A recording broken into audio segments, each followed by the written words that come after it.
The power goes out and the stove is dead. The microwave is dead.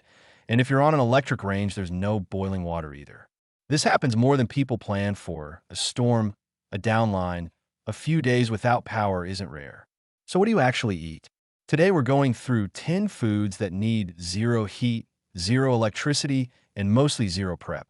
Some of them you probably already have in the pantry without thinking of them this way. We're counting down from 10 to number 1. Number 1 is the food I'd actually grab first if the power dropped tonight. Most outages are short, a few hours to a day, but it's worth planning around 3 days minimum, because the ones that actually cause problems are never the quick ones. Ask anyone who's been through a hurricane or a bad ice storm. Quick note before we start. This list assumes a few days without power, not a full grid-down survival scenario. That's a different, much bigger topic. This is just, the lights are out, what's actually good to eat right now. Real quick, why this matters more than people think. Once the power's out, your fridge is basically a cooler with a timer on it. Anything perishable is a countdown. So the smart move is eating from the fridge first, the freezer second, and saving everything on this list for last, since none of it cares how long the outage lasts. That's the whole logic behind this list. Everything here was already fine sitting in a cabinet before the power went out, so it's just as fine after. And to be clear, this isn't a you can never cook list. If you got a gas grill, a camp stove, or a fireplace, use it. This is specifically for the food that works when none of that is an option either, or you just don't feel like dealing with it at 10 at night.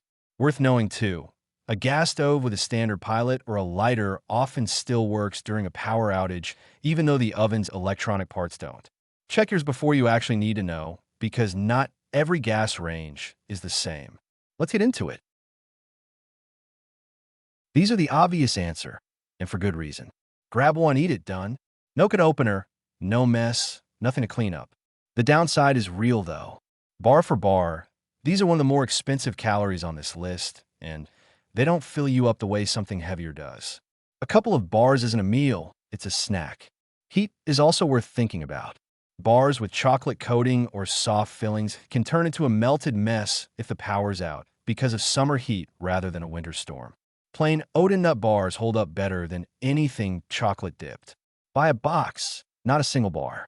The per bar price drops a lot buying in bulk, and it's one less thing to remember to grab when you're stocking up for the season. A box in the car is worth doing too. If a storm hits while you're driving home, or you're stuck somewhere overnight, having something to eat that isn't melting on the dashboard is a small thing that matters a lot in the moment. Check the date once a year and swap out anything old. These don't spoil dangerously, they just get stale and lose flavor. But there's no point holding onto a bar from 2 summers ago when a fresh box costs almost nothing. A lot of bars are marketed on protein, but read the label anyway. Some of the popular ones lean heavier on sugar than they let on, and the actual protein number is smaller than the front of the wrapper, makes it look. Raisins, dried apricots, dried mango, whatever's around. It's already sweet, it's light, and a bag lasts a genuinely long time sealed up. The calories are mostly sugar, which is exactly what you want in a short-term emergency. Fast energy, no digestion problem. Kids will actually eat it without complaining. It won't carry a meal on its own. There's basically no protein and no fat. So pairing it with something like nuts or peanut butter makes it a real food instead of just a treat. One thing worth knowing, once a bag is opened, dried fruit picks up moisture fast and can start growing mold within a week or 2 if it's humid where you live. Reseal it tight, or better, keep in a jar. Dates and figs are worth a mention too. Both are heavier and sweeter than raisins, and both are basically ready-made energy. A handful genuinely feels like more of a meal than it looks like on paper. Freeze-dried versions are a step up if you can find them, and worth the extra cost if you're building a longer-term stash. They weigh almost nothing and rehydrate fast if you do have water on hand. But eaten dry, they're just as fine. Banana chips are another one people forget about. They're usually fried, so they carry a bit more fat than plain dried fruit, which honestly just means a bit more staying power per handful. This is where the list starts actually filling you up. Nuts are dense in calories and fat, and a handful genuinely holds you over for a few hours. Nuts also carry real protein, which almost nothing else on this list so far does. That matters more than people think when you're eating cold food for 3 days straight and your body wants something substantial. The catch is price.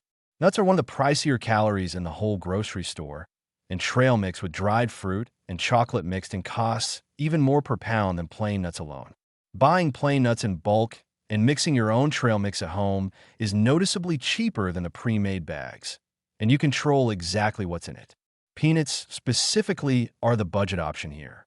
They're technically a legume, not a tree nut, which is why they run so much cheaper than almonds or cashews while still giving you most of the same fat and protein.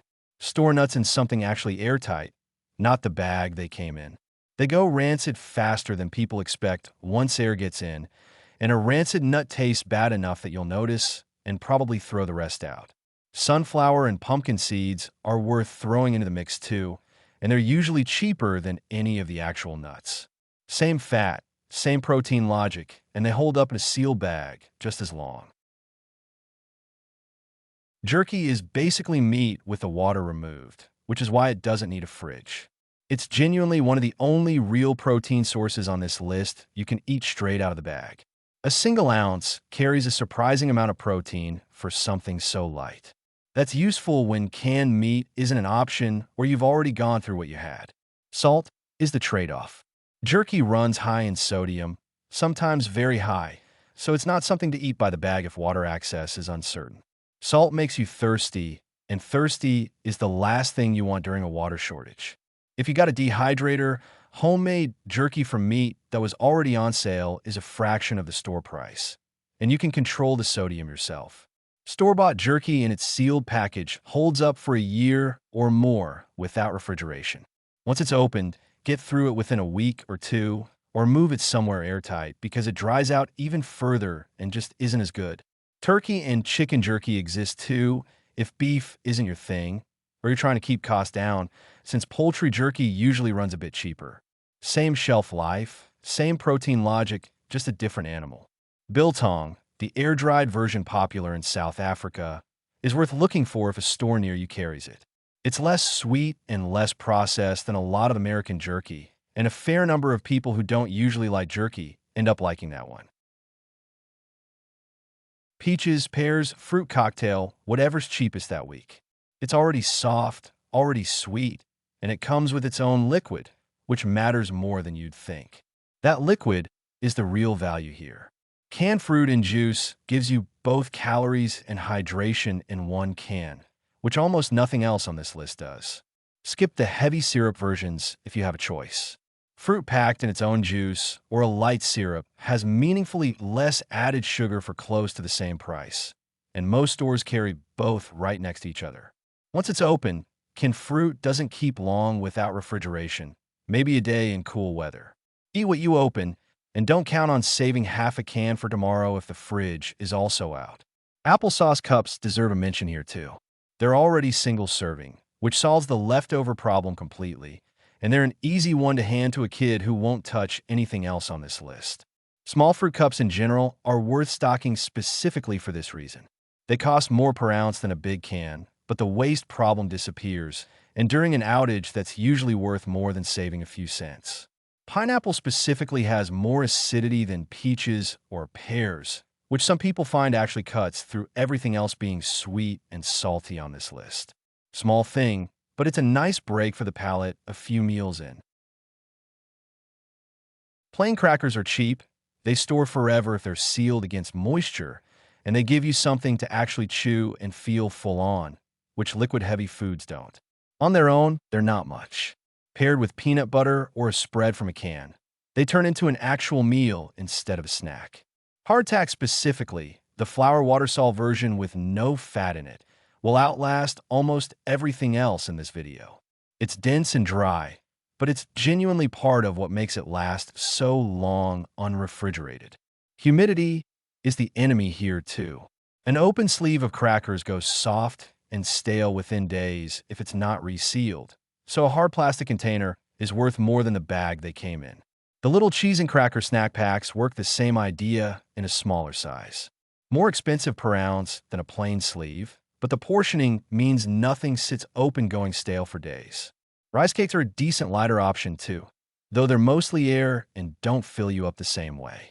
Fine as a base for peanut butter, not something to rely on by itself. Pretzels store just as long and are usually cheaper by the bag. Less exciting, sure, but they do the same basic job, something dry and salty to chew on that pairs with everything else here. Tortillas are one of the most underrated shelf-stable carbs there is. Sealed, unopened, a lot of brands last week's at room temperature, sometimes longer. The real value is what they turn everything else on this list into. Peanut butter, chicken, jerky, whatever you've got rolled into a tortilla stops being a pile of random snacks and starts being an actual meal. Flatbreads like pita work the same way, just a bit less flexible. Either one is doing the same job. A wrapper that turns cans and jars into something you can actually eat with your hands. Check the date before you stock up, because tortillas aren't a decades-long pantry item the way rice or beans are. A few months is realistic, so this is one to rotate, not forget about. Rolling instead of stacking a sandwich also just uses less. A tortilla wraps around a thin layer of peanut butter and jerky just fine, where 2 slices of bread would need way more filling to feel like a real meal. Naan and other packaged flatbreads work too, if that's what's around. The point isn't the specific bread, it's having something sealed and shelf-stable that turns a can of protein into an actual meal instead of eating it with a spoon. This is the one people forget exists. Ultra-pasteurized milk in a sealed carton sits on a regular shelf, not the fridge, for months before it's even opened. It tastes basically identical to normal milk once it's cold, and if the power's out, it's already at room temperature the same as everything else in the house, so nothing's really lost there. Juice boxes do the same trick and add real hydration, which matters more than people expect. A few days of eating dry, salty emergency food without enough to drink is its own problem. Once it's opened, treat it like regular milk. It needs to be used within a few days, even though the unopened carton didn't need a fridge at all, which surprises people the first time. Powdered milk is the other option, and it stores even longer than the box kind since there's no liquid to go bad in the first place. It's not going to taste as good cold and straight, but mixed into oatmeal or coffee, most people don't notice the difference. Grab the smaller juice boxes over the big bottles for this specific use. A big bottle needs to be finished within a day or 2 once it's open. Same as milk, while the small ones are already portioned so nothing goes to waste. Tuna, chicken, salmon, Vienna sausages, whatever you can find with a pull tab lid. This is the protein backbone of the whole list. No can opener needed with the pop-top versions, which matters more than it sounds like during an actual outage when you're digging through a dark kitchen drawer. A single can genuinely carries a meaningful chunk of a day's protein. Nothing else on this list gets close, not the nuts, not the jerky, nothing. Canned salmon is the one people skip over most, and it shouldn't be. It's usually a little pricier than tuna, but it comes with real omega-3 fats that plain tuna and water doesn't have, and it tastes genuinely good cold on a cracker. Keep a few different kinds around instead of 10 cans of the same thing. 3 days of plain tuna gets old fast, and having chicken and salmon mixed in makes the whole stretch a lot more bearable. Canned beans belong right alongside these, even though they're not meat. A pop-top can of beans is real protein too. It's just easy to overlook when everyone thinks canned protein means fish or chicken by default. Soup with a pull-tab lid works too, cold, straight from the can. It's not going to be great cold, but it's calories and protein in one can, and during an actual outage, that's what matters more than how it tastes. And at number 1, the food I'd actually grab first, a jar of peanut butter. Nothing else on this list does as much at once. It's dense in calories, it's got real protein and fat, it needs zero prep, and a sealed jar sits in a pantry for a very long time without going bad. That's most of what you actually need from an emergency food, all in one jar. It works with everything else on this list too. Spread on crackers, rolled into a tortilla, eaten straight off a spoon if that's genuinely what the moment calls for. Nobody's judging you during a blackout. An unopened jar realistically lasts well over a year in a normal pantry. No fridge required. Once it's open, it's still fine at room temperature for months, which almost nothing else on this list can say. It's also just food people, especially kids, will actually eat without a fight, which matters more during a stressful few days than people expect going in. One honest exception: if anyone in the house has a peanut allergy, obviously skip this one entirely. And sunflower seed butter is a genuinely good substitute that covers almost the same calories and fat. Crunchy or smooth doesn't matter for any of this, it's purely taste. Both store the same, both do the job the same. Natural peanut butter with the oil separated on top is fine too. Just stir it before an outage happens, not during one when you're doing it one-handed in the dark with a flashlight in your teeth. Almond butter and other nut butters work the same way if peanut butter just isn't your thing. Pricier, sure, but the calorie and protein math is close enough that it doesn't really change anything on this list. So that's the list. 10 foods. None of them need a stove, a microwave, or a working outlet. Notice most of these are already sitting in a normal kitchen. This isn't really about buying special survival food. It's about looking at what's already there and knowing which of it actually works when the power's gone. One habit that helps everything on this list: rotate it. Eat the oldest can, replace it. Keep the pile moving instead of letting it sit untouched for 2 years. That way none of this is a mystery when you actually need it. A few of these deserve a permanent spot in the pantry specifically for this reason. Peanut butter, canned protein, and crackers cost almost nothing extra to keep around, and they're useful whether the power ever goes out or not. One thing worth checking right now: not during the emergency, do you actually have a manual can opener? An electric one is useless the moment the power's gone, and it's the single most common thing people realize they're missing at exactly the wrong time. Water matters just as much as any food on this list, honestly more. None of this works well if you're not also drinking enough, so a few gallons set aside is worth just as much planning as the food itself. Small thing, but paper plates and plastic utensils are worth keeping around too. No power usually means no dishwasher and limited water for hand washing. So not having a sink full of dishes is one less problem in a week that already has enough of them. None of this costs much to set up. Most of it is stuff already in a normal grocery cart, just bought a little extra of and kept in one spot instead of scattered through the pantry with everything else. Put it all in one bin, not scattered across 3 shelves. When the power's actually out and you're working by flashlight, you want to grab one box, not go hunting through the whole pantry in the dark. If this was useful, hit subscribe. New pantry videos almost every day. Tell me in the comments, what's the one food you'd grab first if the power went out tonight? Stay stocked, stay smart, and I'll see you in the next one.